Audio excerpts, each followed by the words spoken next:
Hey everybody, how's it going today? It is me, Captain Energy, and today we're taking a look at a Dawless setup that I put together here today to show you how to kind of put one together. We're going to go through the cabling, we're going to go through what I did here, the different pieces of gear that I used, why I used them, and how you can use this same type of setup at home if you have some of this gear, or something different even, depending what you've got. The core components can be swapped out with different things. So let's get into this, and I'll show you first what we're going to make. All right, here we go.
All right, so let's take a look at what we got going on here. First, we have the brains of the whole thing, which today I'm using the Simple Trek for the brains of everything. It is just a simple sequencer / sampler that does digital audio recording. It just does a lot of things.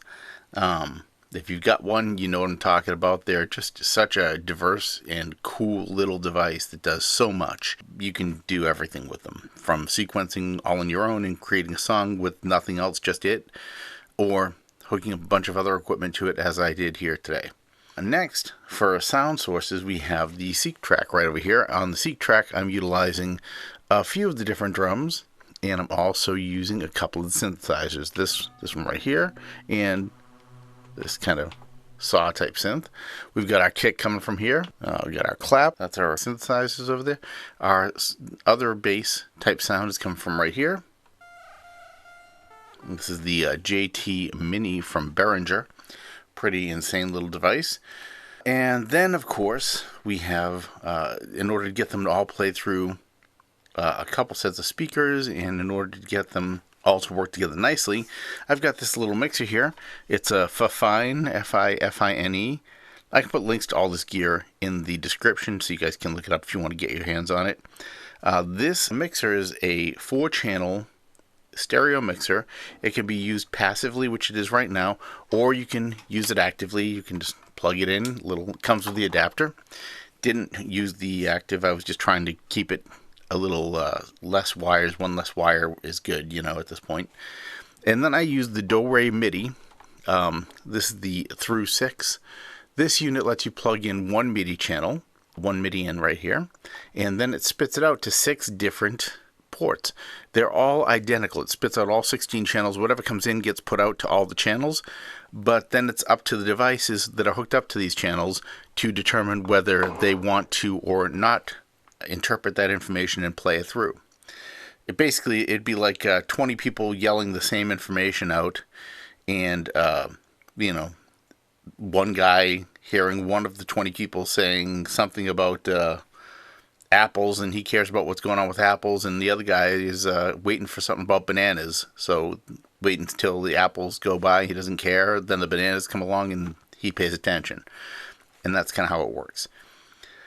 Anyway, as far as wiring goes, this was a request from a subscriber asking how I get this all to work together. Here we go. Let me show you what's happening here. First of all these, like this wire right here, this is strictly bringing in power. So it's coming off my computer. I just needed a USB USB-C adapter. So this guy right here and this guy right here, this white one, that's my USB-C adapter from my Mac. I'm just using it to power that synthesizer right now. This wire right here is power, and this USB wire here is powering the Do-Re MIDI.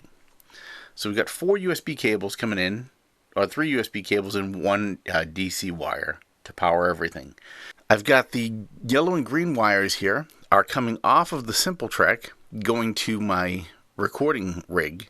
Basically they're going to my speakers, my amp, my sound card, and that's how I'm capturing the audio from it, as well as hearing it through the headphones I'm wearing right now.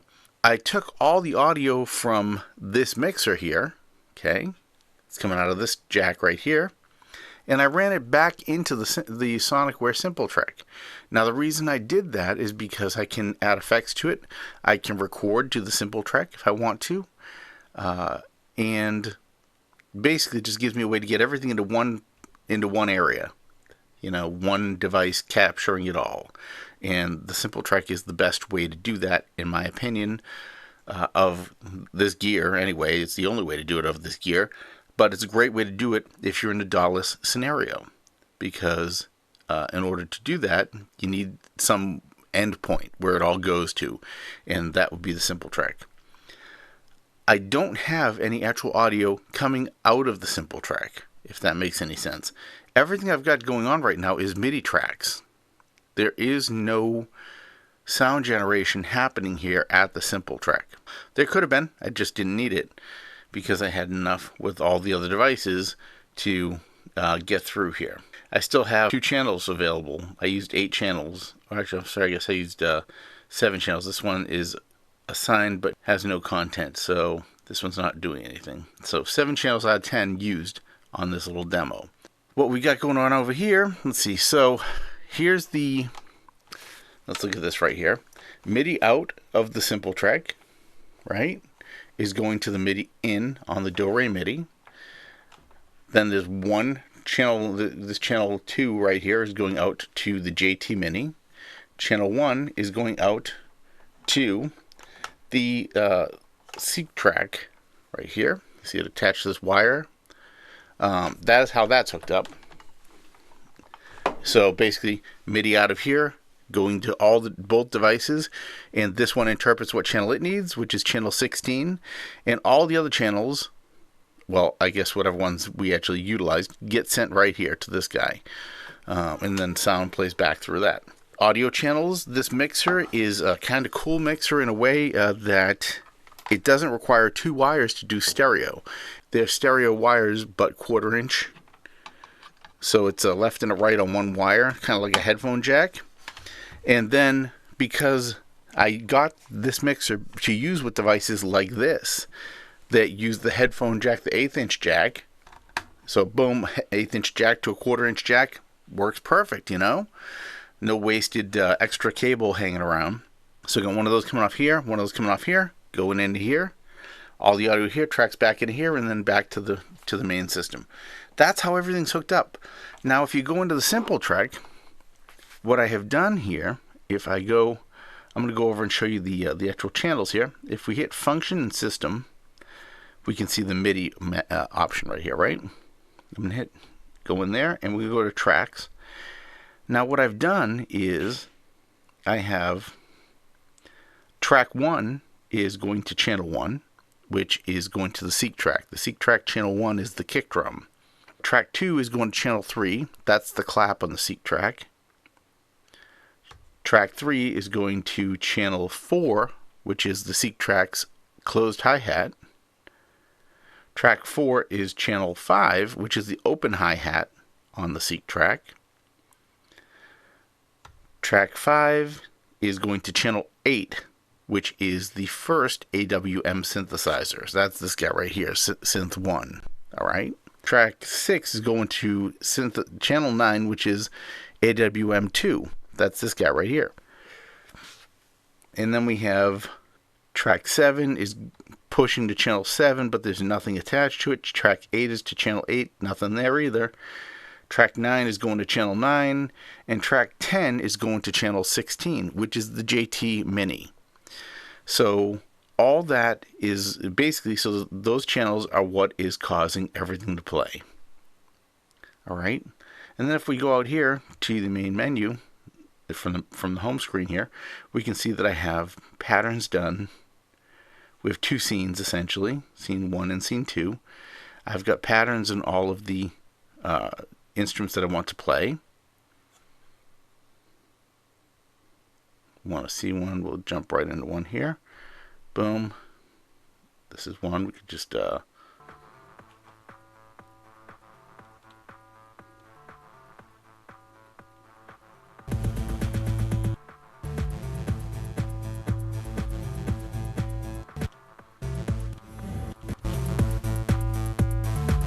some compressor, there we go. And then we can tell it what track is the compression coming off of.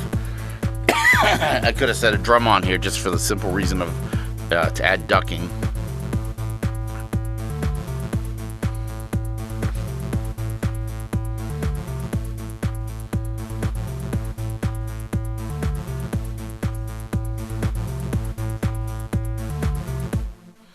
But yeah, that's pretty much how you hook this whole thing up.